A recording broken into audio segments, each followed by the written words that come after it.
150원으로 조정하는 방안을 코레일 등과 논의하고 있습니다. 서울시는 당초 올해 하반기 300원을 인상할 예정이었지만 코레일 등 관계기관으로부터 서민 부담 등을 이유로 이 같은 안을 전달받은 것으로 전해졌습니다. 이재명 민주당 대표가 2021년 대선 후보 예비경선 기탁금으로 낸 1억 원이 최측근 김용 전 부원장이 대장동 일당으로부터 받은 범죄 수익금으로부터 나왔다는 정황을 검찰이 수사하고 있습니다. 서울중앙지검 반부패 수사 3부는 최근 김용 전 민주연구원 부원장이 대장동 일당으로부터 받은 것으로 의심되는 8억 4,700만 원의 사용처를 추적하다가 이 같은 정황이 담긴 계좌 내역과 통화 내용을 확보했습니다. 사이클론 모카가 미얀마를 덮치며 400여 명이 숨진 것으로 전해졌습니다. 미얀마 국민통합정부 측은 소수민족인 로힝야족이 주로 거주하는 미얀마 서부 라카인주에서 사이클론 모카가 상륙하며 폭우가 쏟아져 주민 400여 명이 숨진 것으로 파악됐다고 밝혔습니다. 서울 용산경찰서가 아이돌 그룹 위너 출신 가수 남태현에게 필로폰 투약 혐의로 구속영장을 신청했습니다. 남 씨는 방송인 서민재 씨와 함께 지난해 8월부터 필로폰을 투약한 혐의를 받고 있습니다. 남 씨와 서 씨의 모발 등을 채취해 국립과학수사연구원에 감정을 의뢰한 경찰은 최근 필로폰 양성 반응 결과를 통보받은 것으로 알려졌습니다. 오늘은 전국이 대체로 맑다가 밤부터 차차 흐려지겠습니다. 내일은 남부지방과 제주도에 비가 내리겠고 경기 동부와 강원 영서에는 산발적으로 비가 조금 내리겠습니다. 서울, 인천과 경기 서부는 빗방울이 떨어지는 곳이 있겠습니다. 모레까지 예상 강수량은 제주도가 20에서 80mm, 남해안 10에서 40mm, 남부지방 5에서 10mm, 경기 동부와 강원 영서는 5mm 미만입니다. KBS 라디오 저녁종합뉴스 아나운서 남현종이었습니다.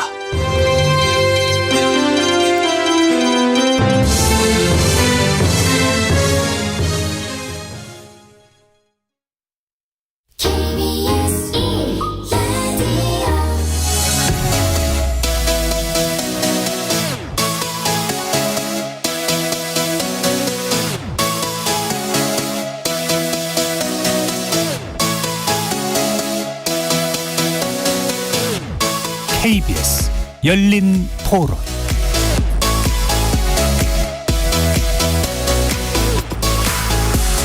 안녕하십니까. KBS 열린 토론 정준희입니다. 고지서를 봤을 때도 너무 많이 올라가지고 체감상 진짜 많이 올랐다라고 느끼기는 했어요. 요금을 계속 올린다고 해서 해소가 되진 않을 것 같기는 한데 받아들여야 된다고 생각해요. 당분간은. 올려야 되지 않겠어요? 공기간이 적자가 나면은 나머지 사람 다 피해를 보잖아요. 적정하게 이제 한전도 뭐 자구책도 많이 마련했잖아요. 자기네들 급여도 일부 반납을 하겠다, 뭐 상여도 없애겠다, 이제 그런 것도 말고 뭐 다른 식으로 또 이제 어떤 비용을 줄일 수 있는 것을 뭐 마련해야 되겠죠. 요금이 뭐 가스도 그렇고 전기도 그렇고 한동안 사실 못 올렸었잖아요. 저는 사실 올려야 된다고 생각을 해요. 전기를 많이 쓰는 대기업들에서 전기 요금을 조금 더 부담을 했으면 좋겠습니다. 사실 그 한전에서도 뭐 태양광 쪽이나 이런 것들 사업을 신규로 많이 하고 있는 것 같은데 그런 쪽에서도 뭐 적자를 타개하기 위한 노력을 좀 해야겠죠. 요금만 올려서 해결하는 거는 한계가 있지 않나. 한전의 적자는 그건 어쩔 수 없는 것 같아요. 소득이 많은 사람들한테 사실 그게 큰 문제가 아니지만 소득이 낮은 사람들한테는 그 문제가 될 수도 있잖아요. 전기라는 것 자체가. 소득별로 약간 차등을 하는 것도 나쁘지 않다고 생각을 하거든요. 거리에서 만나본 시민들의 목소리 어떻게 들으셨습니까? 정부는 어제를 기해 전기요금과 가스요금을 5.3% 인상하기로 결정했습니다. 이에 따라 4인 가구 기준 각 가정이 매달 추가 부담해야 할 전기, 가스요금은 한 7,000원가량 정도 될 전망인데요. 한전은 이번 전기요금 인상으로 연간 4조 4천억 원가량의 개선 효과를 거둘 수 있게 됐지만 일각에서는 인상폭을 너무 작게 잡았다고 지적합니다. 한전이 정상 경영을 못할 경우 전력산업 전체의 위기로 이어지는 데다가 한전발 금융위기 가능성까지 우려된다고 경고하고 있죠. 왜 이런 우려가 제기되고 있는지 잠시 후 세 분의 전문가 모시고 이번 전기요금 인상안 평가해보면서 전력산업 위기를 타파할 해법은 무엇인지 논의해보겠습니다. KBS 열린 토론 지금부터 시작합니다. 살아있습니다. 토론이 살아있습니다. 살아있는 토론, KBS 열린 토론. 토론은 라디오가 진짜입니다. 진짜 토론, KBS 열린 토론. 오늘 토론 함께해 주실 세 분의 전문가 소개해드리겠습니다. 박주헌 동덕여대 경제학과 교수 나오셨습니다. 안녕하세요. 박호정 고려대 식품자원 경제학과 교수 함께하셨습니다. 반갑습니다. 이덕환 서강대 명예교수 자리해 주셨습니다. 네, 안녕하세요. 문자로 참여하실 분은 샵 9730으로 의견 남겨주십시오. 단문은 50원, 장문은 100원의 정보 이용료가 붙습니다. KBS 모바일 콩과 유튜브를 통해서도 무료로 참여하실 수 있습니다. KBS 1라디오의 모든 프로그램은 유튜브를 통해서도 함께하실 수 있습니다. 여러분의 많은 관심과 참여 부탁드리겠습니다. 자, 이제 어제부터 전기요금 인상의 구체적인 내용이 나왔는데요. 킬로와트 시당 8원, 가스요금은 메가줄당 1.04원. 사실 뭐 이거 들어봤자 이렇게 많은 분들한테는 체감은 잘 안 될 테고 아까 말씀드렸지만 이제 4인 가구 기준 대략 한 7천 원 정도가 인상되는 효과가 있을 것이다. 이전 요금 수준에 비해서는 5.3%가량 인상된 것이다. 이 정도의 인상폭을 어느 정도로 평가해 주실지 먼저 세 분의 의견 들어보겠습니다. 이덕환 교수님부터 얘기해 주실까요? 예, 정부가 참 고심 끝에 결단을 한 것 같습니다. 예.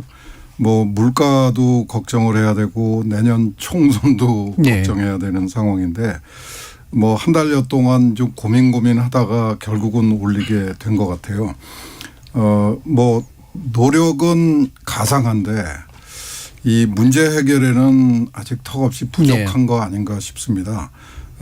지금 뭐 킬로와트아워당 8원을 올린다고 하더라도 아직도 이제 한전이 전기를 생산해서 팔면은 평균 한 킬로와트아워당 20원 정도 적자가 발생하는 이런 구조 가지고는 이 참 그 앞으로의 상황을 어떻게 극복할 수 있을까? 예.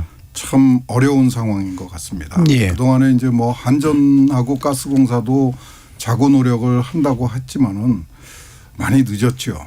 그런데도 좀 아쉬움이 남는 결정이었습니다. 예. 뭐 정치적으로 어려운 결정이긴 하지만 현재 적자 폭을 메꿀 수 있는 기본적인 틀은 안 된다라는 박호정 교수님. 네, 비슷합니다. 많이 아쉽죠. 그래도 이제 기존에 8원 발표하기 전에 7원 정도 인상할 거라고 네. 이제 했던 거에 비해서는 이제 1원이 이제 아주 질끔 이제 오르긴 했습니다. 그래서 언발에 오줌 누기는 아니지만 어느 정도 이제 이렇게 이제 오르게 되면은 한 2조 3천억 정도 적자폭을 줄일 수는 있다고 하잖아요. 이제 그런데 그거보다도 이제 좀 더 아쉬운 거는 지금 이렇게 요금을 우리가 뭐 한 자릿수로 올리느냐, 두 자릿수로 올리느냐. 그걸 논하기 전에 이게 이제 정치적인 어떤 하나의 셈법으로 예. 해결이 되는 이런 게 이제 우리 문화에 고착화될 수 있을까 봐 그게 이제 조금 아쉬운 대목이지 않나 싶습니다. 예. 기존에도 그렇게 결정해 왔지만 앞으로 문제가 더 심각해지는데 네. 계속해서 이렇게 좀 아쉬운 결정을 할 수밖에 없는 정치적 네. 구조 네. 이 부분을 짚어주셨네요. 박정훈 교수님. 네, 우리 에너지 공기업 지금 적자 규모가 좀 너무 큽니다. 예. 뭐 잘 아시다시피 한전 같은 경우 작년에 적자 규모가 32조 5천억 원이었고 올해 또 늘어나가지고 지금 거의 한 40조 원에 육박했다고 그래요. 가스공사는 작년에 9조 원 미수금에 올해 3조 원 또 늘어나서 한 12조쯤 된다고 그렇습니다. 그래서 올 초에 한전에서 이 문제를 2026년까지 해결하기 위해서는 약 한 51원 정도의 인상이 필요하다고 얘기를 했어요. 그런데 올해 들어서 1월 달에 13원 10전을 올리고 이번에 8원을 올려서 결국은 21원을 올렸거든요. 네. 이렇게 격차가 한 30원 정도 나죠. 결국은 이번 인상으로는 적자 해소가 좀 어려울 것이다라고 우리가 예상할 수 있고요. 또 한편은 물가를 좀 고려했던 것 같은데 뭐 물가는 상대적으로 요즘 한 3%대로 안정돼 있는데 이번 인상으로 한 0.1%포인트 정도 오를 거라고 그래요. 네. 뭐 그 정도는 우리 물가에 큰 부담은 주지 않았을 거라고 생각합니다. 그래서 흔히들 이번 인상폭을 놓고 뭐 적자와 한전의 적자와 이 물가와의 절충점을 찾은 거라고 얘기를 하는데 우리 많은 언론에서 이번에 인상폭을 결정하는 데 있어서 정무적 보려가 있었다고도 많이 알려져 있지 않습니까? 예. 그래서 저는 이번에의 그 인상을 적자와 물가 간의 절충점이라기보다 오히려 공기업 적자와 정치 간의 절충점을 찾은 게 아니었는가 이렇게 좀 평가해보고 싶습니다. 예. 공기업 적자 문제는 이제 기본 상수인데 예, 그거를 정치가 어느 정도까지 받아안을 것이냐의 문제에서 타협이 이루어졌다 이렇게 보시는 건데요. 자, 그러면은 실제로 인상폭은 아까 이제 잠깐 말씀을 주셨습니다만 결국은 50원대를 채우는 것이 필요했던가 이 부분에서는 박호정 교수님 어떤 의견이신가요? 원래 한전이 그 작년까지 쭉 누적되었던 40조에 가까운 예. 적자를 해소하기 위해서는 올해 51.6원까지는 인상이 되어야 된다고 했고 방금 박주원 교수님 말씀하셨던 것처럼 지난 1분기에 이제 13.1원이 올랐잖아요. 예. 이게 이제 기존의 정부 쪽에서 볼 때 내년에 총선이라든지 또 올해 어떤 에너지, 물가 또 지금 진행이 되고 있는 금리 상승에 대한 속도 조절 이런 여러 가지 요인들을 고려해 볼 때 전기요금은 상고하저로 가는 것이 가장 예. 어떤 최적의 패턴이다라는 게 이제 저희들 에너지 아는 분들의 어떤 공통된 의견이라고 이제 봅니다. 이제 그렇다고 한다면은 하반기에 갈수록 우리가 상승을 할 수 있는 어떤 그런 힘을 받기가 힘들다고 한다면 네. 이번에 적어도 1분기하고 유사한 이제 그렇게 되면은 이제 이제 토탈 13.1, 13.1 하면은 26원에 되지 않습니까? 근데 그런 정도 되었으면은 좀 더 좋지 않았을까? 뭐 이런 생각들을 가질 수 있겠습니다. 예. 그나마 상반기에 좀 해줬어야 되는 부분이 그렇죠. 있었다. 하반기에 갈수록 우리한테 그런 여유가 없을 수도 있다라는 예. 게. 예. 적어도 그래서 한 총 현재까지 한 26원 정도까지는 올려놓는 게 필요했다. 네. 예. 네. 박주원 교수님 어떠세요? 이런 면도 좀 고려가 됐었던 것 같아요. 이 전기 가격이 중요한 건 천연가스 가격을 좀 볼 필요가 있습니다. 네. 아시다시피 작년에 천연가스 가격이 뭐 심하면 8배 이상 올라가 가지고 지금 이렇게 많은 전기 요금 인상 요인이 발생했던 거 아닙니까? 그런데 다행스럽게도 최근에 천연가스 가격이 매우 안정되고 있습니다. 전쟁 전 수준으로 돌아가 있죠. 물론 2021년 수준에 비해서 여전히 높습니다. 그래도 전쟁 전으로 돌아갔기 때문에 작년에 늘어났던 원가 인상 요인이 많이 좀 희석되지 않을까 하는 기대감이 있습니다. 예. 다만 국제 가격이 우리 전기 도매 가격에 반영되기 위해서는 4 내지 5개월의 시차가 필요합니다. 따라서 올 8월 이후에 조금 그 천연가스 가격 인하 요인이 좀 반영돼서 한전 재정 구조가 좀 개선될 수 있는 여지가 좀 있다라는 점도 좀 고려됐던 것 같고요. 또 하나는 정무적으로 봤을 때 이번 정부에 들어서 약 40원을 올렸습니다. 예. 지난 정부에는 사실상 동결 상태였죠. 한번 3원 내렸다 3원 올렸기 때문에 그냥 동결 상태였는데 이번 정부 들어서 한 1년 사이에 40원을 올렸는데 이게 퍼센테이지로 보면은 41.6%를 인상한 거예요. 1년 사이에 전기 가격을 41.6%로 올리면 사실상 소비자들은 여기에 적응하기 쉽지 않습니다. 따라서 여기에서 좀 더 추가적으로 뭔가 더 대폭 올리려고 하면은 그것에 대한 소비자들의 부담을 고려하지 않을 수 없었을 겁니다. 예. 그리고 고려해야 된다고 생각하고요. 뭐 이런 차원에서 이번에 아마 우리 이덕환 교수님이 말씀하신 것처럼 참 어려운 결정을 정부에서 한 거라고 봐지는데 물론 뭐 연초부터 13원씩 올리기로 했던 약속을 좀 지켰으면 어땠을까 하는데 아까 말씀드린 대로 소비자들의 적응 그다음에 국제 천연가스 가격 하락 효과 같은 것을 기대하면서 종합적으로 이번에 한 8원 정도로 이렇게 한 거 아닌가 하는 그런 생각이 듭니다. 예. 미독한 교수님 어느 정도. 뭐 현실적인 어려움 지금 두 분이 말씀하신 뭐 정치적인 어려움 소비자들 국민들의 어려움 이런 것들은 충분히 이해가 됩니다. 예. 그래서 정부가 뭐 8원밖에 올릴 수 없었던 그 절박함은 충분히 이해가 되는데 두 분이 이제 그 한전의 경영 정상화가 얼마나 시급하고 중요한가 하는 쪽에서 말씀을 해 주셨는데 또 기술적인 면에서도 굉장히 시급합니다. 예. 그 국민들의 사정 뭐 정치적인 문제 이런 걸 다 고려하더라도 한전이 지난 벌써 한 6년 이상 거의 경영을 제대로 못하는 상황에서 했어야 될 기술적인 투자를 소홀히 한 부분이 예. 누적이 되어 있습니다. 이게 적자는 어떻게 근근히 버틸 수 있다고 하더라도 예. 이 기술적 부분은 기술 분야에서의 투자를 소홀히 했던 결과는 이건 그냥 파국입니다. 예. 그래서 조금 더 어려웠겠지만 좀 정부가 좀 더 그 용기를 내서 이번 기회에 조금 더 힘을 써줬었으면 어땠을까. 지금 특히 뭐 제주도하고 그 전라도 쪽에서 이 태양광 설비의 과잉으로 해서 문제가 생기면서 이 전라도에서 수도권으로 올라오는 송전선로를 만들기로 했거든요. 예. 이거 뭐 50몇 조 이런 정도의 투자를 요구하는 예. 어마어마한 그 사업입니다. 과연 한전이 그런 투자를 할 여력이 있는지 이건 뭐 그 굉장히 심각한 과제고요. 예. 그거보다 더 심각한 게 송배전 설비의 노후화. 예. 이게 굉장히 심각한 사안이죠. 이것도 그 재정적인 문제 못지않게 우리나라의 그 안정적인 전력 수급을 위해서 아주 결정적인 그 장애 요소가 될 수 있는 예. 굉장히 심각한 과제입니다. 예. 그러니까 당장에 이제 플러스 마이너스 경영을 맞추는 것뿐만 아니라 시설 투자, 미래를 위한 투자가 필요한데 그 여력이 거의 없는 상태다. 이 부분은 아마 미래에 굉장히 안 좋은 영향을 줄 것이다. 아마 뒷부분에 이 부분도 더 자세히 얘기할 수 있을 것 같고요. 일단 앞에 그 이른바 플러스 마이너스를 맞추는 영업 상황에 대해서 좀 더 구체적으로 짚어보는 게 좋은 것 같습니다. 한전이 이제 지난 2년간 약 40조 대의 누적 영업 적자가 있고요. 금년 1분기만 해도 6조 대의 영업 적자를 기록하고 있고 채권 발언을 통해서 이걸 조달하고 있는 상태잖아요. 박주원 교수님, 이 상황이 어느 정도 심각한지 좀 말씀해 주시죠. 뭐 기업이 적자가 나면은 결국은 누구한테인가 돈을 빌려와야 되죠. 예. 그러다 보니까는 뭐 이 적자가 커짐에 따라 자연스럽게 한전이 발행하는 채권, 즉 한전채의 발행이 점점 늘어나고 있습니다. 2020년에 한 3조 4천억 원 정도 발행했던 게 2021년에 10조 3천억으로 늘어나고요. 작년에는 무려 31조 8천억 원만큼 늘어났습니다. 그래서 현재 지금 한전채 발행 잔고가 한 76조 원에 이르고 있어요.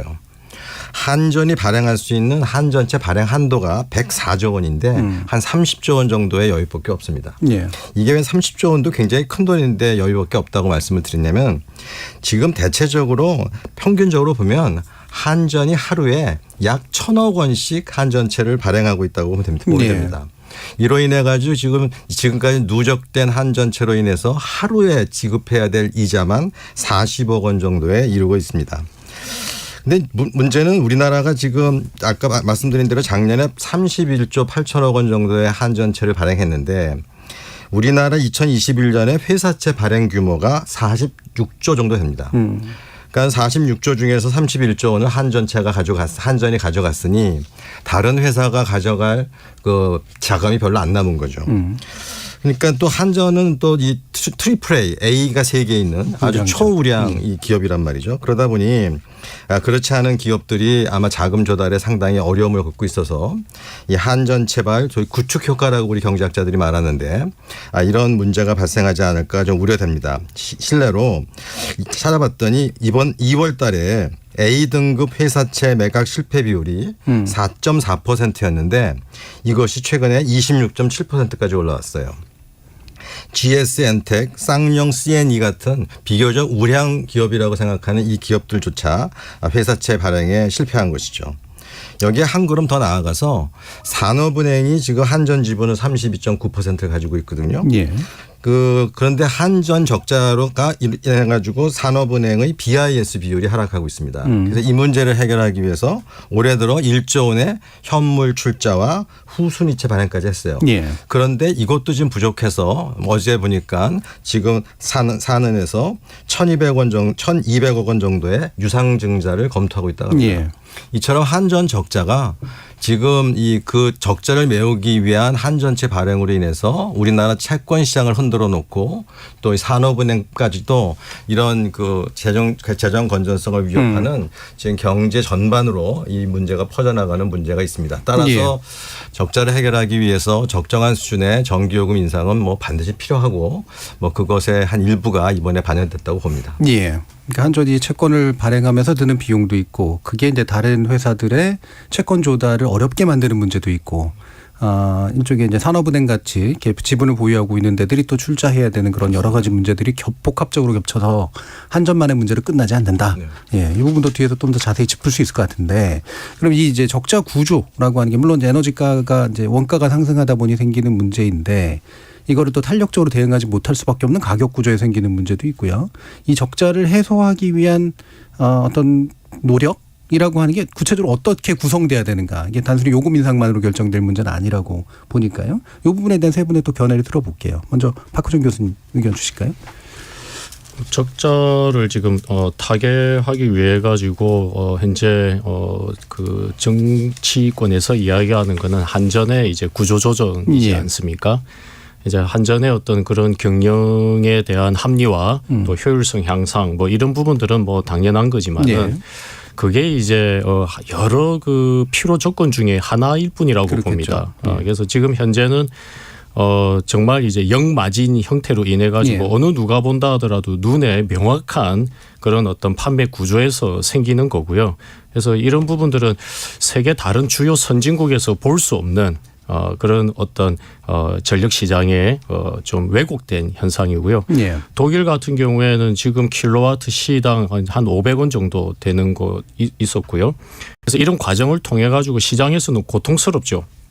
고통스럽지만은 많은 참여자들이 고통을 분담하기도 하고 또 이제 우리나라식으로 보자면은 취약 계층이라든지 또 경제 부분에 있어서 취약한 섹터에 대해서 또 나름대로 뭐 에너지 바우처라든지 이런 형태로 해서 지원을 할 수가 있습니다. 근데 이런 시그널을 통해 가지고 경제 구조가 거듭나는 거거든요. 예. 네.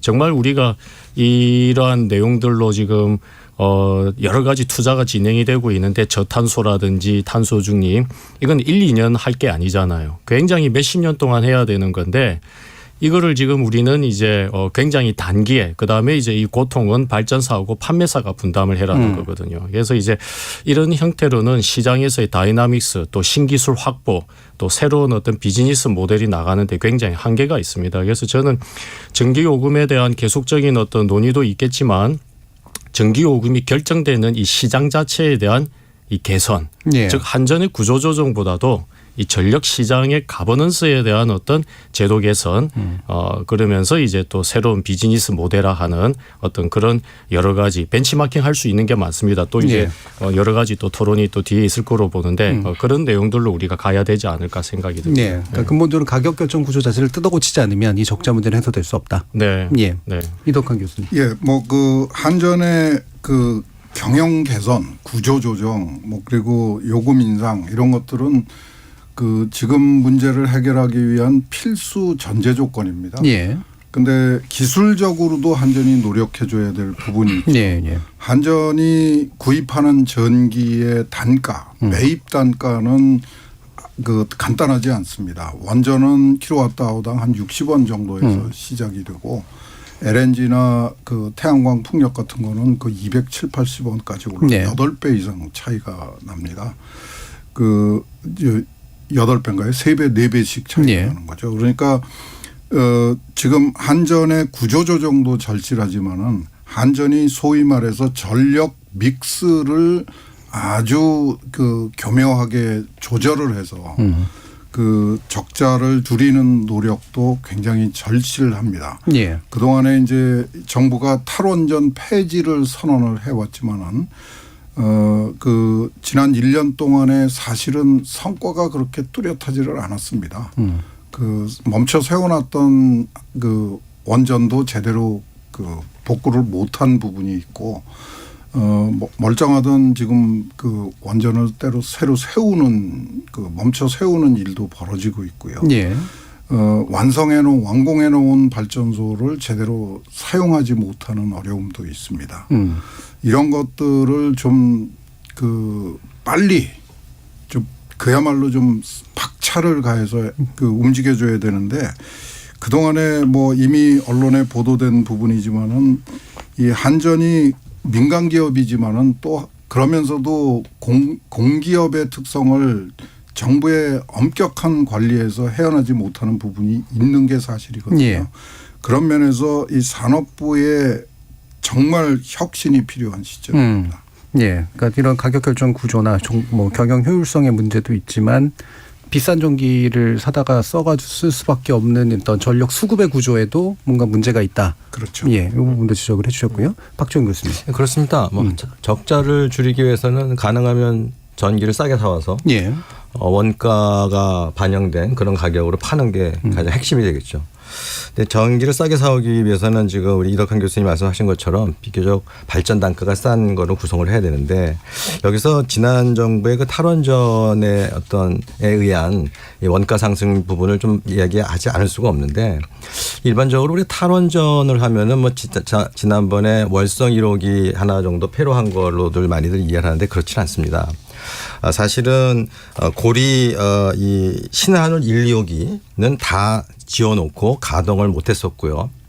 그 다음에 신고리 5, 6호기는 이제 공론화 과정을 통해서 하다 보니까 늑장 건설을 하게 됐고 신한울 3, 4호기는 아예 착공을 하지 못하게 됐죠. 그랬을 때 만약에 이런 원전들이 계획대로 지어졌으면 작년 2021년 말에 약 5기가 완공이 됐었어야 됩니다. 이게 용량으로 말하면 7기가 정도 되거든요.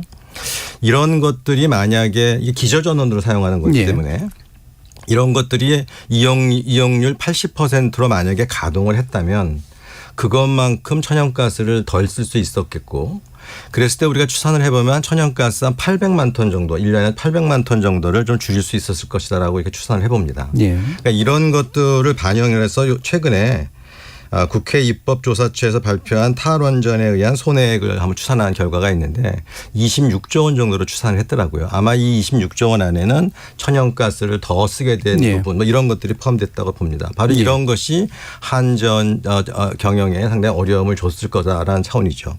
따라서 가능하면은 원전이라고 하는 것을 적정 수준에서 사용하면서 우리가 가능하면 발전의 평균 단가를 낮추는 노력도 해야 될 것 같고요.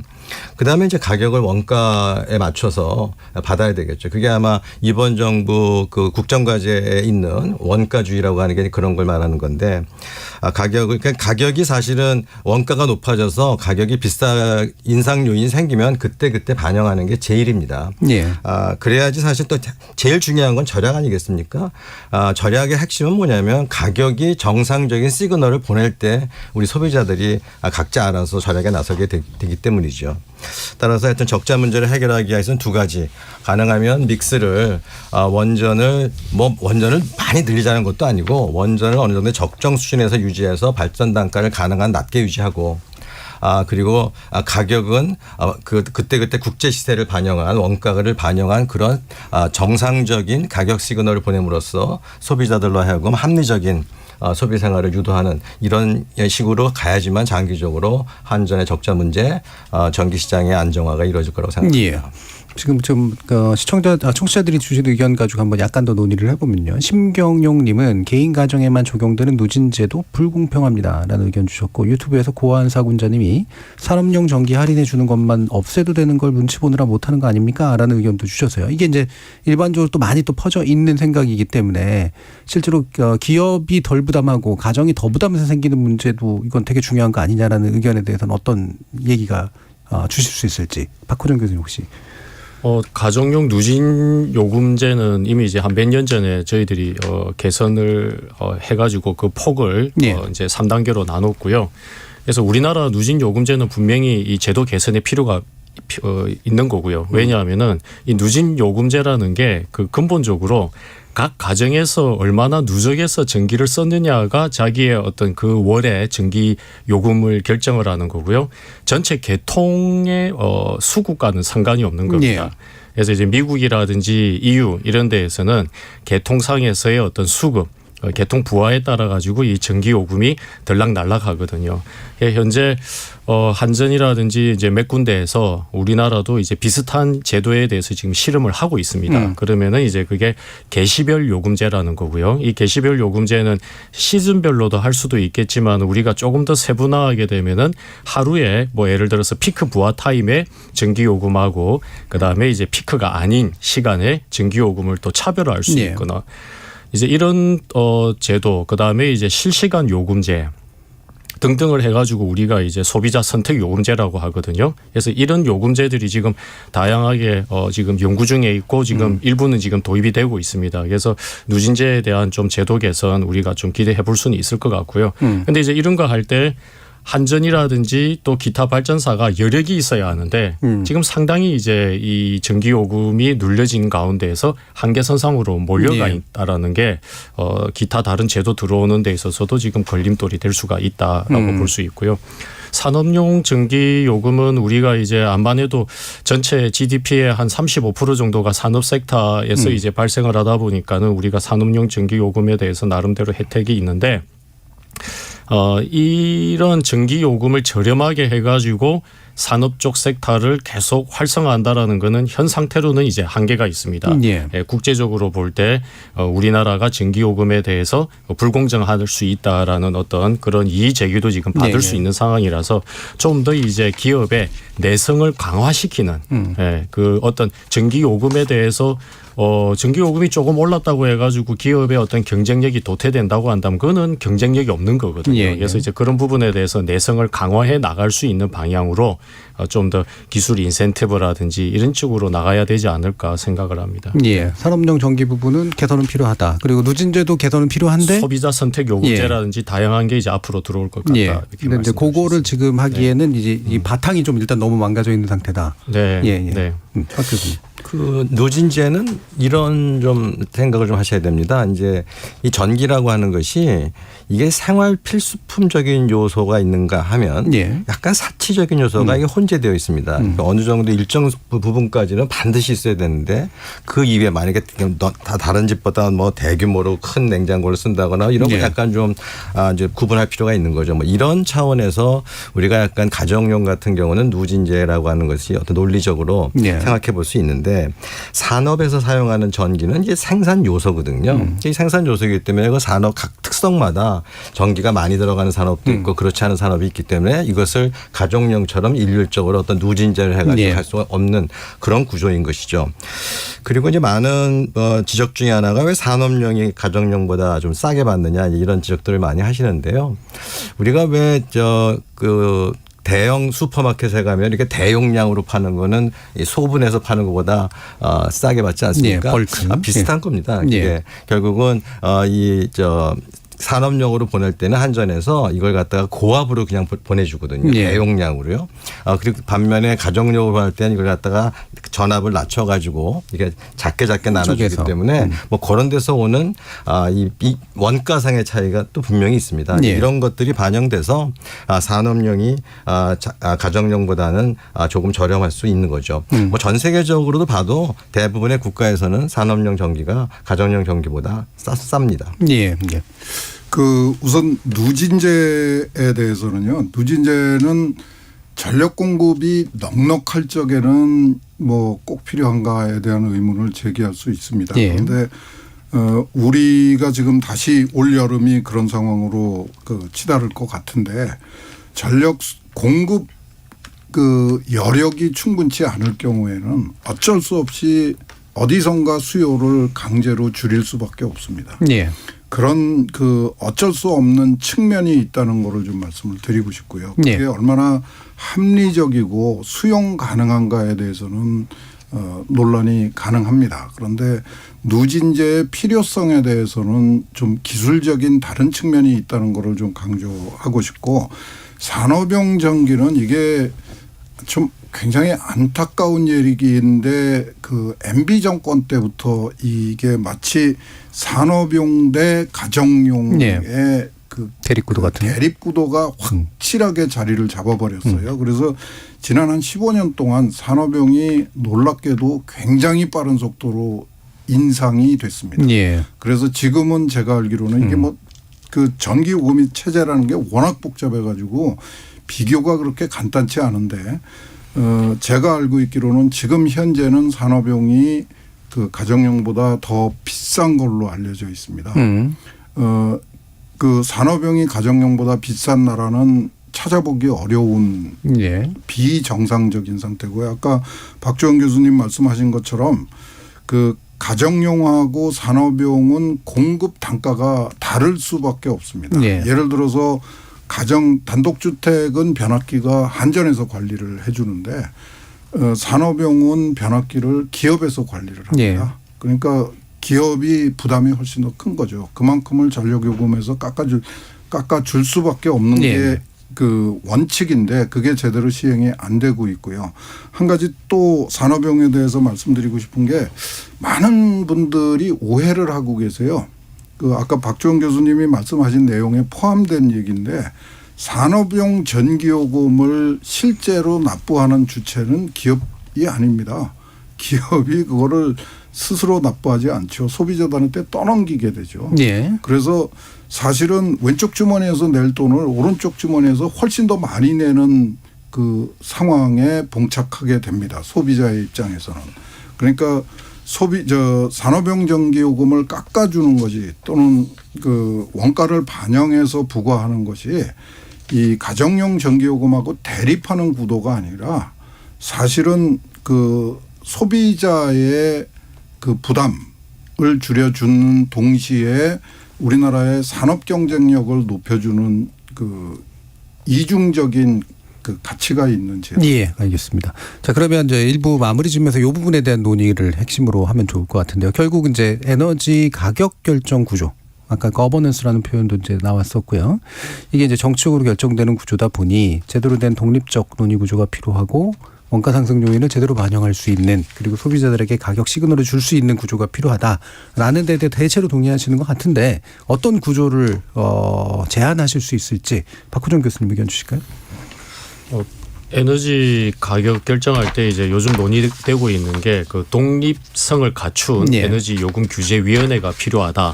이제 이런 거고요. 현재 이제 산업통상자원부 밑에 정기위원회가 있습니다. 그래서 그 정기위원회가 전기 요금을 이제 결정하는 구조긴 하지만은 암만 해도 이제 현재 우리나라는 전기사업법이라든지 또 물가관리법에 의해 가지고 이제 산업통상자원부 그다음에 기재부 그리고 이제 당정협의회 이런 과정들을 거치는 그런 예. 어떤 구조입니다.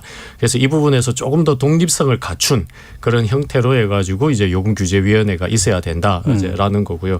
이 부분에 대한 대원칙은 아마 대부분이 다 동의를 하실 건데 이제 그런데 그러면 이 독립성을 갖춘 요금규제위원회가 어떻게 작동을 할 것인가 하는 부분에 있어서는 이거는 디자인의 이슈라서 이제 약간의 어떤 이견이 있을 수 있을 것 같아요. 근데 이제 저는 어떻게 보냐면은 현재는 지금 대부분의 어떤 그 전력 그 요금이 그 결정이 될 때 우리 도매 요금이 결정이 될 때 일종의 이제 뭐 총괄 원가라든지 이런 부분들을 많이 봅니다. 이거는 이 정부 에이전시가 여러 가지 비용 요소들을 파악을 해가지고 그 다음에 이제 원가를 정하는 방식인데 앞으로 전기라는 게 굉장히 더 다원화되거든요. 지금도 이미 다원화돼 있지 않습니까? 이제 아까 이 교수님 말씀하신 원자력도 있겠지만 LNG 또 재생 이제 수소 뭐 암모니아 굉장히 많습니다. 그래서 이들에 대해서 다 하나하나 그렇게 정부가 원가 내역을 보고 결정을 할 수 있는 그런 규제기구는 아니다라는 거죠. 그래서 각각 어떤 시장이 있어야 된다.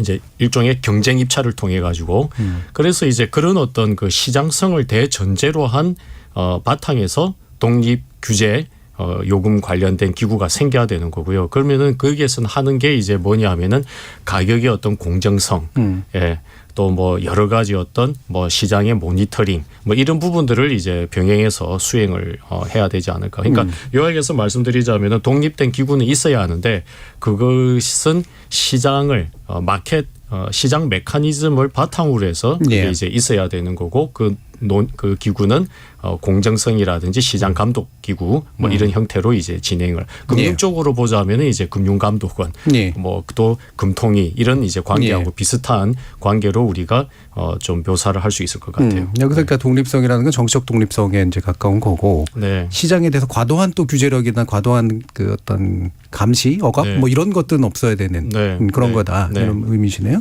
이덕환 교수님. 그 뭔가 독립적인 그 정치적 입김에서 독립되어야 한다는 원칙에는 아마도 다 동의를 하실 것 같습니다. 지난 10여 년 동안 저희가 경험해본 일들이 너무 그 정말 난처한 상황을 연속적으로 경험했기 때문에 독립성에 대해서는 이론이 없을 것 같은데 어떤 독립을 원하느냐 이게 그렇게 간단치 않은 것 같습니다. 말씀하시는 것처럼 시장 기반의 독립성 이것도 굉장히 멋있게 들려요. 그런데 전기라는 그 상품, 전기라는 에너지 서비스의 그 특수성 때문에 우리처럼 작은 국가에서 시장의 다원화 이게 얼마나 효과적일까 하는 의구심이 생깁니다. 그래서 그 더군다나 이제 또 이 정치적 독립이라는 게 말처럼 쉬운 게 아니죠. 예. 우리가 지금 현재 경험하고 있는 겁니다. 말만 정치적 독립이지 사실은 아닌 경우를 너무 많이 경험을 하고 있는데 그런 그 궁극적으로는 그런 체제를 만들어 가야 되는데 좀 아쉬운 부분이 그 우리 사회에 이 그 데이터가 분명하지 않다. 예. 좀 뭔가 자료가 공개되는 범위가 그렇게 만족스럽지 못하다 하는 측면을 좀 말씀을 드리고 싶어요. 지금 뭐 그 에너지 원별로 발전원별로 원가가 다 다른 걸로 되어 있는데 예. 어느 누구도 거기에 확신을 가지고 있지를 못합니다. 원자력의 발전 단가가 진짜 얼마인지 예, 예. 아무도 모르는 상황이고 신재생의 발전 단가가 얼마인지 아무도 모르는 상황이에요. 그러니까 뭔가 좀 신뢰할 수 있는 자료의 확보, 공개 이거를 좀 제도적으로 그 확실하게 만들 수 있는 방법을 좀 만들어 놓고 그다음에 좀 심각하게 정치적 독립성을 예. 추구할 수 있는 현실적인 방법을 찾아야 되지 않는가. 예. 그런 생각이 듭니다. 예. 어떠세요, 박지원 교수님? 네, 우리 국민들이 전기요금을 전기세라고 부릅니다. 예, 그렇죠. 예. 예. 제가 한번 간단하게 계산해봤어요. 작년에 자동차 하루에 4리터 쓰는 자동차가 작년에 유류가 올랐거든요. 그랬을 때 4리터 쓰는 자동차가 추가적으로 지급된 금액이 60만 원 정도 됩니다. 반면에 전기요금은 한 가구가 한 평균적인 가구가 한 7만 2천 원 정도 더 했어요. 예.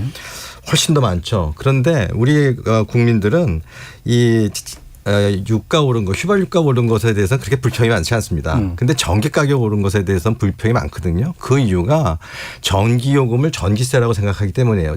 즉 정부가 정해주는 거라고 생각하기 때문이에요. 예. 따라서 정부가 정해주는 거니까 불평이 많은 거죠.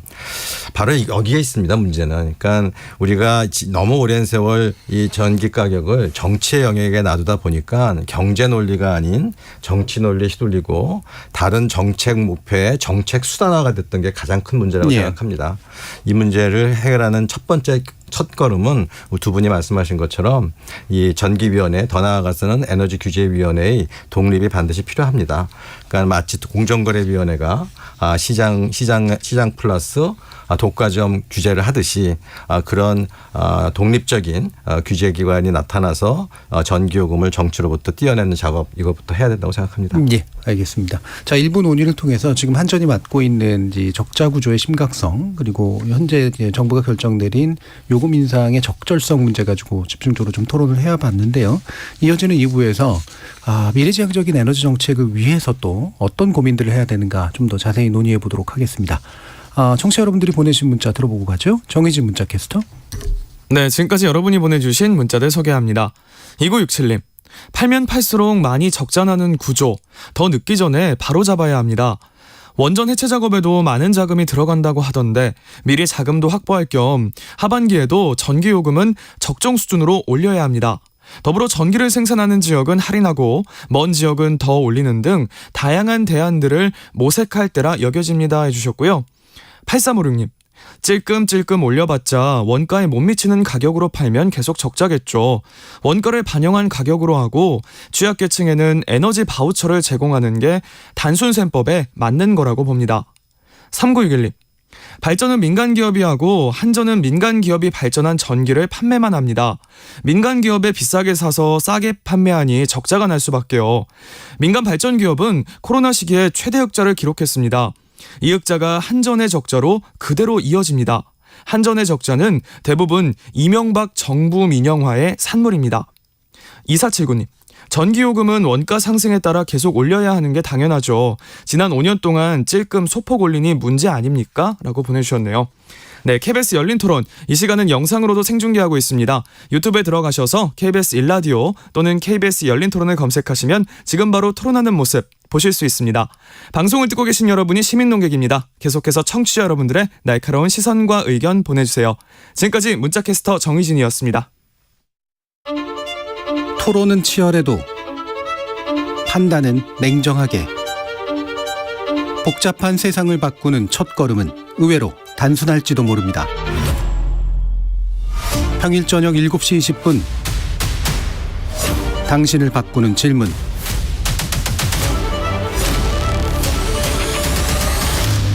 KBS 열린 토론. KBS 열린 토론 2부 박호정 고려대 식품자원경제학과 교수, 이덕환 서강대 명예교수, 박주헌 동덕여대 경제학과 교수 이렇게 세 분과 함께 에너지 정책 방향에 대해서 좀 더 논의해 보도록 할 텐데요. 이게 참 큰 이슈이긴 합니다만 일단은 이게 다 그러니까 모든 걸 다 나눠서 얘기하면 시간이 좀 많이 걸리기 때문에 결국에는 한편에서는 어느 정도 좀 가격 적정성을 갖춘 에너지를 지속적으로 공급하는 것. 그다음에 전반적으로 기후 위기에 대응하는 탈탄소에 어느 정도 또 발맞춰 나가는 것. 그리고 원전이라든가 이 부분 또 되게 가치관으로 갈리는 문제이기 때문에 이제 위험하지 않은 이제 원자력 에너지를 적정 수준에서 공급하는 것. 뭐 이런 정도의 세 가지 목표를 에너지 정책을 해서 어떻게 녹여낼 것인가 사실 이 부분이라고 보는데 기존 정부 그리고 현 정부가 쭉 정책 추진해온 과정에서 좀 짚어주실 부분은 뭐라고 생각하시는지 세 분의 의견 들으면서 한번 시작해 보도록 하겠습니다. 먼저 박호정 교수님 의견 주실까요? 예, 뭐 지난 정부 또 그다음에 현 정부에 대한 에너지 정책 평가에 대한 어떤 그 질문 같은데요. 예. 그동안에 우리나라의 이제 경제 구조가 많이 바뀌면서 과거에는 에너지를 일종의 투입 요소로 봤었습니다. 근데 이제는 에너지를 하나의 산업으로 봐야 하는 어떤 그런 단계에 들어간 지 참 오래됐고요. 대표적인 애가 이제 그 석유죠. 90년대 말부터 해가지고 석유 산업에 대해서 규제 합리화가 이루어지면서 고도 정제화 시설이 들어왔고요. 그래서 기름 한 방울 나지도 않는 우리나라에서 이 원유를 들고 와가지고 그거를 정제를 해서 석유 제품을 수출하는 우리나라의 수출 효자 품목이 된 지 꽤 오래됐습니다. 그래서 유사하게 이제 이 발전 산업과 관련해서도 플랜트 수출이라든지 뭐 이런 것들도 저희들이 해외 시장에서 활로를 모색을 할 수 있는 거고요. 또 국내적으로도 이게 단순한 어떤 투입 요소가 아니라 이 경제 성장을 견인하는 어떤 하나의 어떤 역할을 할 수 있는. 그래서 과거 이제 한 몇 년간 이렇게 보면은 우리나라에서 지나치게 어떤 특정 원에 대한 찬반 논쟁으로 해가지고 많은 어떤 이 좀 피로 현상이 누적되고 있었다. 이제 그런 상황에서 미국이라든지 EU 이런 데에서도 이제 우리나라와 비슷한 논쟁이 없는 건 아닙니다. 그런데 이제 이쪽 애들은 기본적으로 실용주의를 갖춰가면서 새로운 어떤 비즈니스 생태계 또 이제 산업 구조, 소비 전환 이런 것들을 이뤄 나가고 있거든요. 그래서 우리가 이제 좀 더 어떤 원에 대한 어떤 선호 원자력이냐 재생이냐 뭐 비중을 어떻게 가져가느냐 이것에 대한 논의를 넘어서서 이걸 우리나라의 어떤 그 국가 장기 성장을 위한 어떤 포텐셜이 있는 부문으로 어떻게 가져갈 것인가 하는 그런 쪽에 좀 정책 목표가 더 분명해지면은 좀 좋겠다. 이제 그런 좀 뭐 희망상을 갖고 싶습니다. 예. 네. 그러니까 투입 요소로 본다라든가 이제 국가가 공급해야 될 필수 공공재 정도 관점에서 접근했던 거를 네. 이제는 이 부분이 별도의 어떤 독립적 산업으로서 네. 접근해서 그 나름의 어떤 활력 이런 것들을 좀 추진하는 게 훨씬 더 좀 그렇죠. 필요한 단계가 됐다. 네. 네. 이덕환 교수님. 예, 우선 이 에너지 산업이라고 하는 것이 참 독특한 특성을 가지고 있습니다. 그 석유 산업을 얘기를 정유 산업을 얘기를 하셨는데 그거하고도 또 전혀 다른 특성을 가지고 있는 게 우리나라에서 전기를 사용한 경험이 지금 이제 120년, 130년 정도 돼 갑니다. 그런데 우리가 전국의 방방곡곡에다가 소위 그 국토의 전력화의 완성 단계는 1980년 경이었습니다. 네. 꼬박 100년이 걸렸습니다. 전국에다가 전기를 공급하는데 꼬박 100년이 걸렸어요. 그러니까 이거는 단순히 어떤 제품을 개발해 가지고 소비자한테 판매할 수 있는 그런 산업이 아니고 엄청난 기간에 걸친 어마어마한 투자가 전제되는 그런 산업이거든요. 그래서 이 기술의 수용성, 그러면서도 특히 전기의 경우에는 이 전력을 생산하는 방법 기술들이 빠르게 발전을 하고 있거든요. 그러니까 이 기술의 수용성이 굉장히 심각한 사회적 걸림돌이 됩니다. 예. 너무 느리게 다른 나라에서 이미 다 퇴출되는 기술을 지금 우리가 뒤늦게 쓰고 있으면 희망이 없는 거고요. 예. 또 반대로 남들이 아직 시작도 못한 기술을 마치 우리가 선두를 달린다고 착각을 해가지고 마구 들여오면은 또 똑같은 문제를 예. 경험하게 됩니다. 그래서 이 전력 산업이라는 것만큼 이 현재 활용할 수 있는 기술하고 미래에 개발해야 되는 기술의 균형이 중요한 분야가 없는 것 같습니다. 그런데 우리가 지금 지난 한 10여 년 동안에 그 부분에서 굉장한 혼란을 겪었던 것 같아요. 그러니까 현재 우리가 활용할 수 있는 기술을 정확하게 파악해서 그거를 최대한으로 활용하면서 거기서 창출하는 사회적 잉여를 가지고 미래에 우리 전력 산업을 이끌어갈 기술에다가 투자를 해야 되는데 예. 아직 성숙되지 않은 기술을 성급하게 들여다가 오히려 미래 기술의 개발에 걸림돌을 만들어내고 있는 게 우리의 현실입니다. 그래서 기술의 사회적 수용성에 대한 대대적인 좀 점검이 필요하고 개선의 노력이 필요하고요.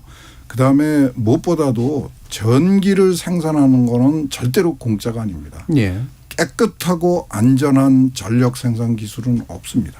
예. 그러니까 오염을 어떻게 해소를 하고 위험을 어떻게 극복할 것인가에 대한 사회적 관심이 굉장히 중요한 거죠. 예. 그냥 무한정 쏟아지는 깨끗한 햇빛과 청정 바람을 가지고 이렇게 가기 시작하면은 이제 실마리가 풀리지를 않는 겁니다. 예. 우주에 가장 많은 수소를 들여다가 자동차를 움직이게 하겠다 이런 환상은 하루빨리 버려야죠. 예. 자, 박종희 교수님. 네. 앞으로의 에너지 산업의 핵심 드라이브는 탄소 중립일 겁니다. 예. 전 세계적인 이슈로 등장한 기후변화 이슈가 있는 한 탄소 중립을 달성해야 되겠죠. 근데 지난 정부를 조금 좀 비판을 하자면 결국 탄소 중립을 달성하기 위해서는 무탄소 에너지원을 늘려야 되는데 지금 현재 우리 인류가 가지고 있는 사용 가능한 무탄소 에너지원은 재생에너지와 원자력밖에 없습니다. 예. 그런데 그 두 가지 옵션 중에서 원자력을 빼놓고 이 문제를 해결하려고 하다 보니까 여러 가지 많은 부작용을 만들어냈던 것 같아요. 그런 차원에서 탈원전을 다시 좀 포기하고 원전의 적정 수준으로 돌아오는 것. 그리고 앞으로는 원전을 적정 수준을 사용하기 위해서는 소형화할 필요가 있거든요. 예. 그래서 이제 그런 SMR 같은 것에 대한 기술 개발 같은 데 나서야 된다고 생각합니다. 그리고 우리가 탄소 중립을 달성하기 위해서는 재생에너지를 꾸준히 늘려나가야 됩니다. 예.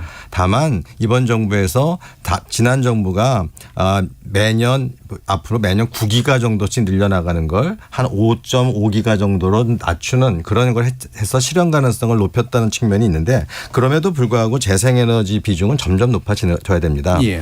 재생에너지가 늘어나면 소위 간헐성 문제가 생겨요. 쉽게 말해서 재생에너지는 태양이 떠야 되고 바람이 불어야지만 되니까 또 전기는 또 저장하기가 어렵거든요. 그러니까 이런 문제를 해결하기 위한 상당히 다양한 기술이 지금 요청되고 있습니다. 예. 그런 새로운 기술들이 도입이 돼야지만 이 탄소 중립이 다시 사실은 달성될 수 있다고 봅니다.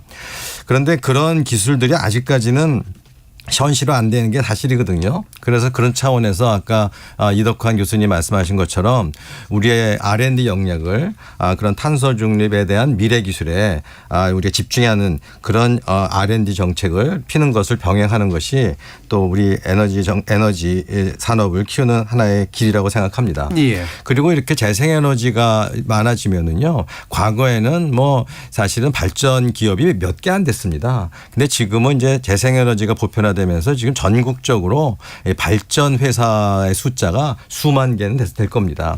이렇게 많은 이제 공급자가 생기고 또 이 소위 재생에너지의 변동성을 관리하기 어려운 이런 상황에서는 지금과 같은 정부 중심의 경직성 있는 구조로는 이 문제를 해결하기 어려울 것 같습니다. 예. 따라서 시장 구조 또한 좀 선진화할 필요가 있다. 뭐 선진화의 방향은 아까 일부에서도 우리가 조금 논의한 바와 같이 가능하면은 이제 좀 시장으로 가자. 왜냐하면 지금 선진국 중에서 우리나라만이 지금 유일하게 이 지금 전력 시장이 독과점되어 있는 상태이거든요. 사실 예. 도매 시장은 한전에 의해서 독점 수요되어 있고 소매 시장은 한전에 의해서 독점 공급되어 있거든요.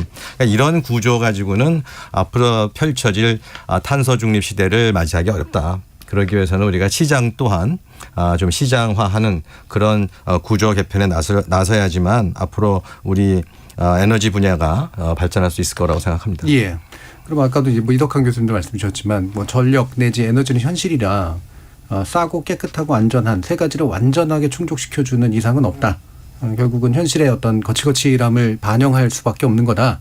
이런 말씀을 주셨는데 그럼에도 불구하고 이제 그게 이제 맞음에도 불구하고 이제 가치 우선순위를 이제 정해야 되잖아요. 예를테면은 아리백이라든가 이런 문제가 현실화되고 제가 이거를 그대로 발음하기 좀 그렇습니다만 CBAM 탄소 국경 조정 제도라고 불리는 유럽연합이 2026년부터 적용할 뭐 이런 것들을 보면 결국은 이제 탄소 문제가 제일 중요한 적응해야 될 어떤 현실로서 지금 오고 있는 것 같습니다.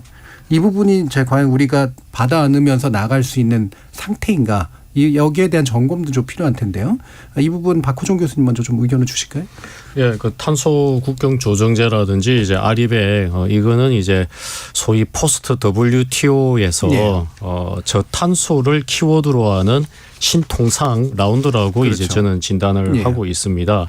근데 이제 이 시밤 탄소 국경 조정제 뭐 이 이제 그 전문을 보시면은 뭐라고 돼 있냐면은 뭐 기후 변화 이런 미사 요구보다는요. 예.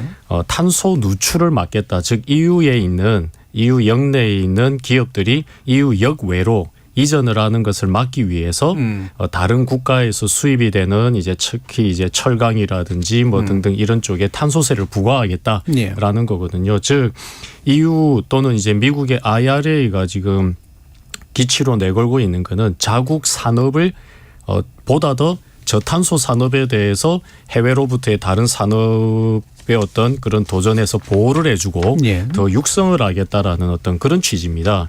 이제 그런 점에서 이제 우리나라는 이제 이거를 그냥 감축, 온실가스 감축이라든지 기후변화 정책으로 보고는 경향이 많은데 그거보다는 이제 저탄소 위주의 어떤 산업에 대한 어떤 보호 내지 인센티브 제공 예. 이런 관점으로 이해를 해야 될 것 같고요. 오늘 마침 이제 우리나라에서도 그 카본 프리 에너지라고 해서 포럼이 출발을 했습니다. 이제 거기에서 지금 내세우는 거는 아리백뿐만 아니라 즉 재생에너지뿐만 아니라 무탄소인 여러 가지 기술 오션도 우리가 수용을 해가지고 아리백을 보완을 하는 수단으로 한번 강구해보자라는 겁니다. 거기에는 원자력도 들어갈 수 있겠고요. 또 수소나 암모니아 그다음에 이제 CCUS 이제 이런 게 들어갈 수 예. 있습니다. 그래서 이제 아리백이라는 게 말이 좋지 사실 우리나라처럼 철강, 반도체 이런 데에서 전기를 쓰려고 하면은 이게 출력이 불안정한 재생에너지로부터 하게 되면은 반도체 생산 못 합니다. 예. 그렇기 때문에 재생에너지 아리백이 있는 동안에 사실은 기력 발전에서 다 스탠바이 백업으로 들어가거나 아니면 사실은 그걸 쓰는 거예요. 예. 이제 그런 어떤 우리나라의 한계가 있기 때문에 뭐 지금 우리가 지금 미국, 일본과 좀 협력 체계를 구축을 해가지고 어떤 그런 무탄소 말씀드린 그런 카본 프리 이런 쪽의 어떤 옵션으로 가봐야 되지 않는가. 뭐 그 외에도 또 여러 가지 고민들이 있습니다. 한전의 전기요금과 관련해서도 말씀드리자면은 이제 이 시밤에는 앞으로 간접 배출이라는 게 규제 대상으로 들어갈 가능성이 예, 큽니다. 이제 그것을 또 우리가 이 뭔가 대책을 마련하기 위해서라도 현재 전기요금의 기후 환경 비용이라는 것에 배출권 비용이 태워져 있거든요. 예. 이것도 전기요금에 적절하게 반영을 해야 되는, 즉 그렇게 되면 전기요금이 또 이제 올라가게 되는 거죠. 그래서 이런 여러 가지 대응 뭐 오늘 다 말씀드릴 수는 없지만은 이제 그런 부분에 대한 것들을 이제 오픈해서 이제 가야 되는 좀 시급한 단계다 이렇게 예. 말씀드릴 수 있겠습니다. 제가 아까 일부러 억지로 피했던 CBAM을 또 정확히 말씀하시면서 예. 혹시라도 욕으로 들릴까봐 오해를 한 거고요. CBAM. 예. 예. 뭐 줄여서는 또 전문가들은 이렇게 얘기하시긴 합니다만 이런 게 이제 결국은 뭐 냉정하게 얘기하면 녹색 보호주의로 이제 들어가는 거잖아요. 물론 그게 결과적으로 이제 뭐 지구상의 어떤 온난화라든가 이런 것들을 기여하는 바는 있겠습니다만 현실적인 대응이기도 한 거라서 더 의견 들어보도록 하죠. 박수정. 네, 아리백이 되게 우리 국민들이 대부분 알게 된 것 같아요. 근데 아리백은 이제 소위 재생에너지 100%이라는 예. 뜻인데요. 사실은 그 안에는 상쇄 메커니즘이 있습니다. 상쇄 메커니즘은 뭐냐면은 석탄 발전을 쓰잖아요. 그런데 그 쓴 양만큼을 재생에너지의 그거를 사면은 그걸 상쇄해 줍니다. 예. 그러니까는 실제로는 석탄 발전에서 나오는 이산화탄소를 배출하는 발전원에서 공급받는 전기를 사용해도 이렇게 상쇄 메커니즘을 갖고 이제 해결할 수 있는 거죠. 예. 근데 아까 방금 박호정 교수님 말씀하신 그 CF100이라고 하는 게 있는데 예. 이거는 뒤에 사실 CF100에는 24 그리고 7이라는 숫자가 붙어 있는데 그건 뭐냐면 24시간 예. 그리고 일주일 내내. 예. 그러니까 뭐냐면 모든 실시간에서 무탄소 에너지를 사용한다라고 하는 게 이제 그 CF100의 핵심이거든요.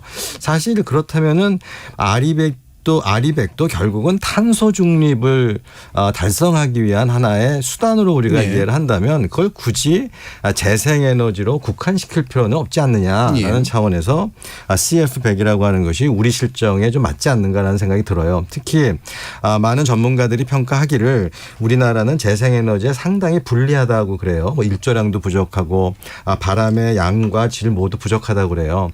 게다가 우리가 재생에너지 비중이 높아지면 아까 말씀드린 간헐성 문제 때문에 전기를 지나치게 많이 생산할 때도 있고 지나치게 적게 생산할 때도 있거든요. 네. 이런 문제를 해결하기 위해서는 일부는 저장으로 해결하고 일부는 교역을 통해서 해결해야 됩니다. 근데 교역을 하려면은 인접 국가하고 우리 계통이 연결이 되어 있어야 되는데 우리나라는 불행히도 유럽하고 달리 우리나라는 이 계통이 다른 나라로 연결되어 있지 않은 고립된 구조를 갖고 있거든요. 전기로 말하면 하나 섬나라죠. 따라서 교역이라고 하는 그런 선택지가 없기 때문에 모든 걸 저장하는 방법밖에 없습니다. 그리고 수요 관리하는 방법밖에 없고요. 그렇다면 상당히 그것도 불리하죠. 이와 같은 재생에너지와 관련된 불리함을 우리가 인정을 하고 그리고 탄소 중립 시대로 나아가는 하나의 현실적인 방법론으로 아까 말씀하신 재생에너지 비롯한 원자력, CCUS 등 모든 쓸 수 있는 모든 무탄소 이 방법을 다 총동원해서 탄소 중립에 나서는 게 좋지 않을까 생각이 듭니다. 예. 마치 뭐 탄소 중립의 흑묘, 백묘론 뭐 이런 식으로 해석할 수 있지 않을까요? 예. 그러니까 이제 재생에너지에 이제 좀 지나치게 초점을 맞춘 아리백보다는 탄소 배출 자체를 줄이거나 없애는 CF100 쪽, 카본 프리 쪽으로 우리는 좀 현실적으로 맞추는 것이 좀 필요하고 그 위주로 좀 가는 게 낫겠다. 이덕환 교수님. 참 난처합니다. 저는 이 탄소를 비판하는 얘기를 들을 때마다 제 전공화학이라서 굉장히 불편합니다. 그러니까 탄소가 문제가 아니고 지금 이산화탄소의 문제를 지적하면서 용어를 지금 잘못 쓰고 있는데 우리가 탄소 중립이라는 말을 언제부터 듣기 시작했는지 혹시 기억하십니까? 각자 들은 게 좀 달라질 것 같아서요.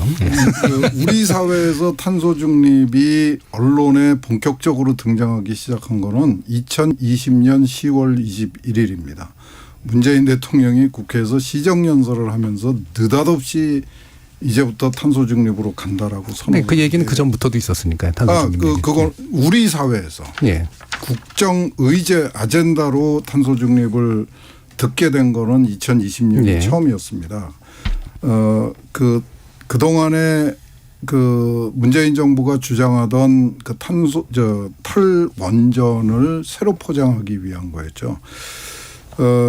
뭐 시간이 없는 것 같아서 간단하게 좀 말씀을 드리면은 이 유럽 우선 RE100은 이 국제적인 구속력이 전혀 없는 민간 단체의 캠페인입니다. 이게 우리나라의 국가 정책을 좌지우지한다는 거는 저는 납득이 안 되고요. 현실적으로 기술적으로 우리나라에서 아리백은 불가능합니다. 명백하게 불가능합니다. 여러 가지 이유로 해서 그런 현실적으로 불가능한 민간단체 캠페인에 우리가 정책적으로 거기에 매달려야 된다는 거에 저는 동의를 할 수가 없고요. 네. 하나 좀 꼭 말씀드리고 싶은 게 우리가 언젠가부터 유럽의 정책에 굉장히 관심이 많습니다. 근데 유럽은 우리하고는 사정이 달라도 너무 다르죠. 유럽은 수많은 국가들의 연합이고 그 경제적인 사정, 사회적인 상황, 정치적인 분위기가 우리하고 전혀 다른 데서 나오는 제도들을 우리가 정확하게 이해하지 못하고 자의적으로 해석해서 받아들이는 게 너무 많습니다. 예. IPCC가 주장하는 거는 탄소 중립이 아닙니다. 유엔의 IPCC가 주장하는 거는 탄소 중립이 아니고 예. 기후 위기에 적응하기 위한 노력을 더 강조하고 있습니다. 그런데 우리 사회는 그 부분에 대해서 완전히 외면을 하고 탄소 중립이 마치 IPCC의 가장 중요한 아젠다인 것처럼 착각을 하고 있는데요. 네.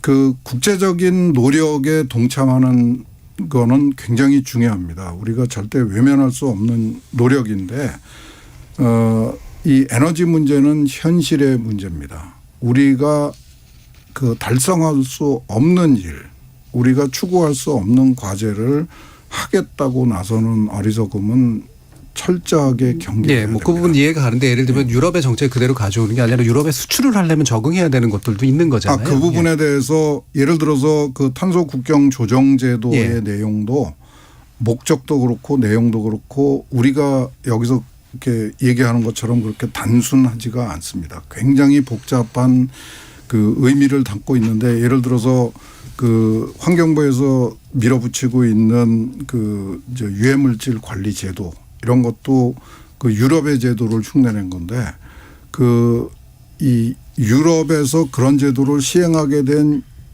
이유라든가 그 방법이라든가 이런 거를 철저하게 무시하고 우리 나름대로 만들어 갖고 지금 화평법, 화방법 가지고 고생하고 있는 거거든요.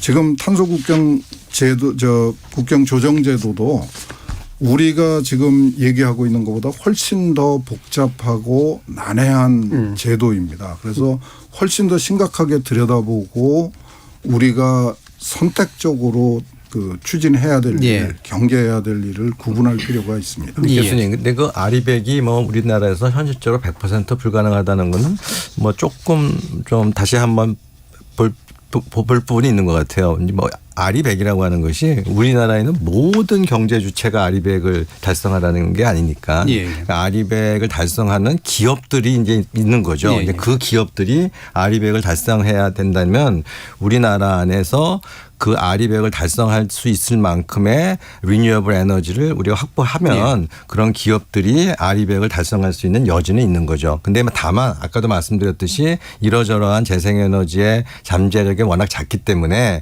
그런 것이 다른 나라에 비해서 상당히 달성하기 어려운 그런 입장이 있다. 뭐 이렇게 우리가 해석해야 될 것 같습니다. 그러니까 기업이 하는 거는 기업의 선택입니다. 그렇죠. 책임도 기업이 지는 거죠. 그런데 그거를 국가적 아젠다의 수준으로 올려놓으면 얘기는 전혀 달라지죠. 국가적 아젠다는 뭐 좀 다른 얘기고요.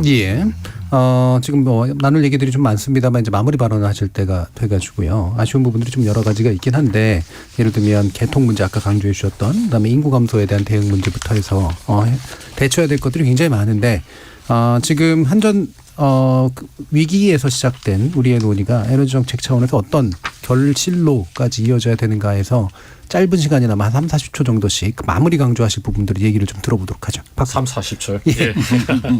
네, 제가 먼저 메모하겠습니다. 재생에너지 확대 필요합니다. 근데 이제 이게 속도가 중요한 거고요. 기존에 이제 지난 정부에서는 2030년까지 약 한 100기가 정도까지 간다라는 거고요. 불가능한 거고요. 유기농도 뭐 암만 좋다고 한다 하더라도 소화하지 못할 유기농을 갖고 오게 되면은 그게 썩어버리는 거죠. 이게 지금 재생에너지에서 나오는 거를 출력 제한을 한다라는 게 지금 그런 상황이고요. 또 이제 재생이 들어오고 또 여러 가지 또 어떤 발전 시설이 들어오는데 개통이 지금 들어가지 못하고 있습니다. 그래서 이게 이제 아까 말씀드린 전기요금 즉 한전의 어떤 이슈인데 10차 송변전 설비 계획에 의하면은 2036년까지 56조가 필요한데 당장 2030년까지 40조가 필요합니다. 그래서 이게 이제 이 설비가 들어가려고 하면은 표준 공기가 7, 8년이고 사실은 우리나라 여러 가지 지역 수용성 보면은 송변전 들어오는데 10년이 넘거든요. 예. 그래서 이제 이 전기 요금에 대한 부분들 지금 우리가 보는 어떤 한전의 어떤 부채 이 이슈를 넘어서 가지고 훨씬 구조적으로 더욱더 신중하게 또 심각한 이슈다 하는 부분에 대해서 좀 강조드리고 싶습니다. 예. 네. 박주영 교수님. 네, 저에너지 가격 시대는 끝났다고 봅니다. 예. 이제 우리가 고에너지 가격 시대를 준비해야 합니다. 재생에너지 비중을 막을 수 없습니다. 그 재생에너지는 분명히 비싼 에너지원입니다. 시스템적으로 봤을 때요. 그다음에 화석에너지에 대한 전 세계적으로도 탄소 중립으로 말미암아 지금 투자가 많이 줄어들고 있습니다. 따라서 공급 여력이 크게 늘어나지 않는다면 화석에너지 또한 지금보다 비싸질 가능성이 많이 높습니다. 따라서 이제는 우리는 저에너지 가격 시대를 끝내고 고에너지 시대 가격을 준비해야 됨과 동시에 가격 문제에 있어서 말씀드린 타율 정치와 그리고 조속한 독립기구 설치 필요합니다. 예. 이덕환 교수님. 예, 그 기술적인 부분에 대한 관심이 좀 더 강화돼야 됩니다. 예. 신재생 좋습니다. 그런데 신재생이 단순히 간헐성과 가격 문제만 있는 게 아니라 기술적으로도 굉장히 심각한 그 부담입니다. 예. 지금까지 우리나라는 한전이라는 기업이 한 100여 개 남짓한 최대 한 150개 정도의 발전사들로부터 전기를 공급받아서 5천만 원대 분배를 하는 일을 했는데 지금 이제 그 한전이 해야 되는 일은 앞으로 해야 되는 일은 몇 만 개의 발전사들로부터 전기를 공급받아서 분배를 해야 됩니다. 이게 기술적으로 과연 가능할 것인가 아무도 얘기를 안 하고 있는 것 같아요. 예. 이 소위 말해서 분산형 전원이라는 거. 예. 이게 경제적으로도 굉장히 문제가 많죠. 예, 분산형 알겠습니다. 전원의 문제도 많지만은 분산형 전원을 도입함으로 발생하는 기술적인 문제도 만만치 않다. 알겠습니다. 예. 자, 이제 열린 토론 시급히 마무리해야 될 것 같은데요. 말씀을 빨리 하게 해드려서 죄송합니다. 오늘 토론 함께해 주신 이덕환 교수님, 박주영 교수님, 그리고 박호정 교수님 세 분 모두 수고하셨습니다. 감사합니다.